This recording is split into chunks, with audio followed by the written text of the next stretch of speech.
Welcome to the Business Blast podcast. I'm your host, Tyler Wagner. This episode is brought to you by Authors Unite. Authors Unite provides you with all the resources you need to become a successful author. You can learn more about Authors Unite and join the free community at authorsunite.com. Now, let's jump into the episode.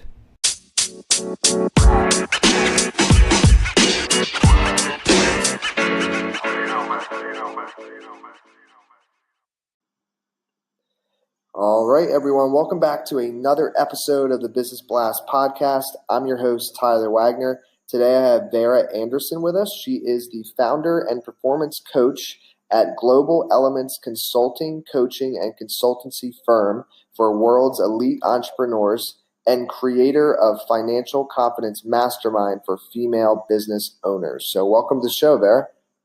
Thank you. Pleasure to be here. Of course. Grateful to have you on.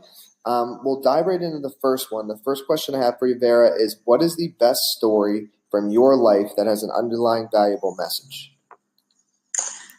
That's a tricky question. I grew up in Russia, so I have a lot of stories from traveling internationally with my grandfather, who was a diplomat, when I was 7, to learning how to garden and grow things from my great-grandmother who's gone through the war.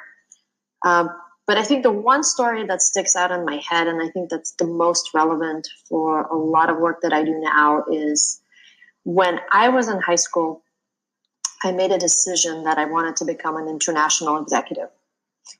And I was very adamant about it. I shared it with all of my friends.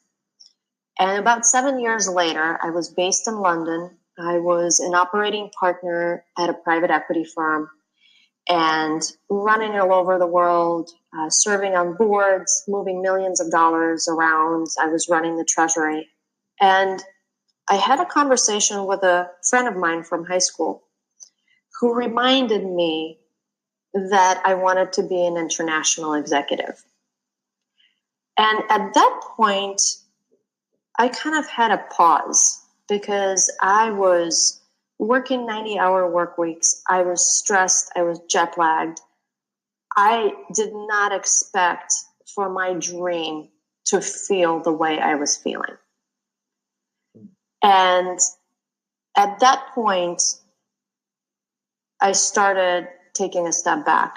And a lot of things have happened. It was in the middle of the market crash. So I had a forced step back.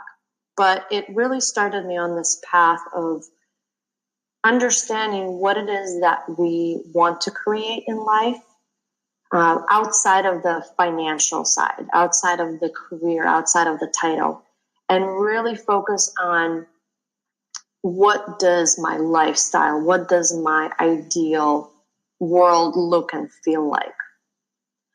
And that's something that I work on with the CEOs who engage me, with the female entrepreneurs who are starting to build their businesses. It's that big vision of how does my life and my business correlate, and what do I want to feel? Because a lot of us end up achieving the goals on paper, but not achieving that level of internal freedom and success and fulfillment. Mm-hmm. And what is the most valuable piece of information we should know that's within your expertise or industry?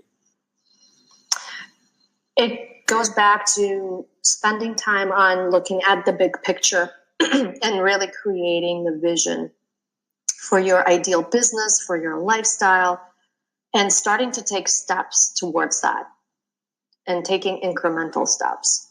But it's really kind of going into the big picture first and really pushing it out. And it could tie in, but what's your best piece of overall business advice? So not necessarily industry specific. Sure. I find that a lot of the clients that I work with, and just people in general that I interact with, we put ourselves into the state of uncertainty and vulnerability and higher risk in certain situations because we don't follow our gut. when something doesn't quite feel right, but because we have ulterior motives, we really want to make it work. We kind of force our way into things, and then they end up costing us time and energy and relationships. So it's really just kind of taking a step back and trusting yourself when the decision or situation doesn't feel right, or when it does feel right, and then just going for it. And if you could give your younger self one piece of advice, what would that be? Can we take me back in time? I think it would be two things. One is to really be more curious, because I find it now that the more curious I am, the more I learn, and the more I build relationships, and the more doors open up to amazing experiences. And the other one is just ask. Really, it's amazing what happens when you just ask for whatever it is that you want, and how easily sometimes it just comes to you. And kind of going a little bit of a different path, in your opinion, what is the key to happiness?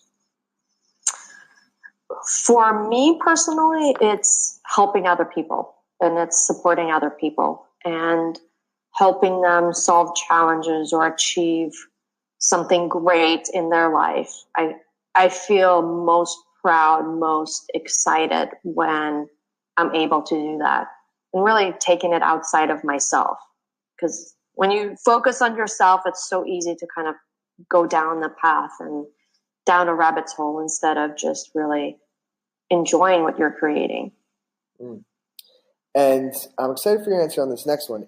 What is the best book that you have read, and what was the number one thing you learned from it? Kind of goes back to that, big vision. It's The Big Leap by Guy Hendricks. Have you read that book? I haven't, but I have heard of it.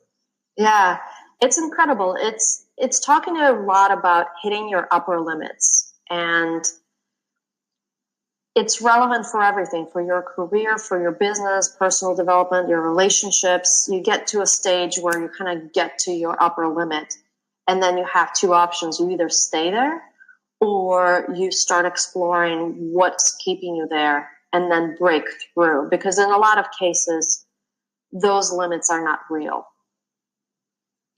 And what is your favorite quote and why?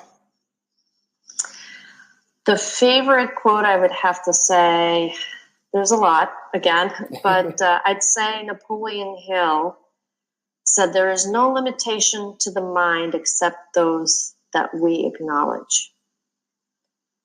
And it kind of goes back to that whole idea of the big vision and what we are able to create with our lives if we don't put self-limiting beliefs on top of it.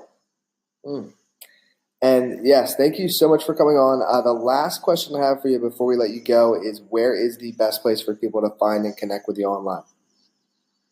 Absolutely. I am very accessible on LinkedIn under Vera Anderson. It's Anderson. I also have a website. It's globalelementsconsulting.com. And if you're a female business owner and looking to increase your confidence in the financial side of your business, take a look at my Facebook page, which is Financial Confidence Mastermind. Perfect. Thanks again for joining us. Absolutely. The podcast you just heard was made using Anchor. Ever thought about making your own podcast? Anchor makes it really easy for anyone to get started. It's a one-stop shop for recording, hosting, and distributing podcasts. Best of all, it's 100% free. Sign up now at anchor.fm/new. That's anchor.fm/new to get started.